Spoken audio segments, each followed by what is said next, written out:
হ্যাঁ, মানে কমার্শিয়াল ছবি সবসময় চলে। আমি মনে করি যে কমার্শিয়াল ছবি আর আর্ট ফিল্মের একটা অদ্ভুত ভাগ আমি কোনোদিন বিশ্বাসই করি না।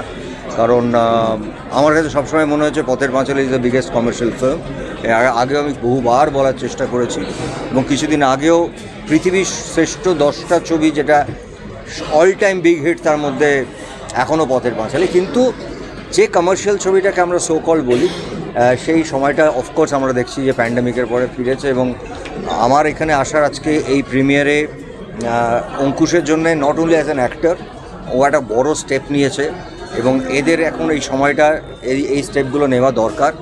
কারণ আমি এই ছবিটার সঙ্গে আমি খুব নিজে রিলেট করছিলাম যে আমার এরকম অল্প বয়সে আমি একটা ছবি করেছিলাম পুরুষোত্তম, যেটা হেড অফ টাইম, প্রথম বাংলা সিনেমাস্কোপ, সেটা একটা বিশাল কস্টলি ছবি ছিল। সো এই রিস্কগুলো যদি অ্যাক্টররা না নয় এদের বয়সে, এবং এই রিস্কটা নিয়েছে অ্যাজ এ প্রডিউসারটা অন্য কেউ না, নিজে, সেখানে আমার মনে হয় it's a very big challenge.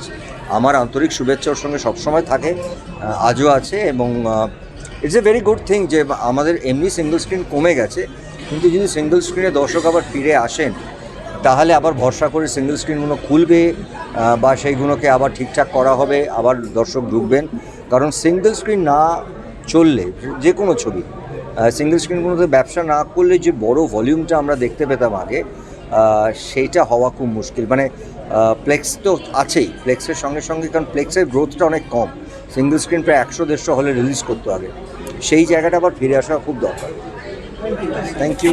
অঙ্কুশের প্রথম প্রোডাকশান, অনেক খেটে ছবিটা বানিয়েছে, ছেলেটা পাগলের মতো খেটেছে। ও যা খেটেছে মানে বলা যায় অনেক দিন পরে কোনো বাংলার হিরো এত খাটনি কাটলো, অসম্ভব খাটনি করেছে, নিজের রক্ত জল করা পয়সা ইনভেস্ট করেছে।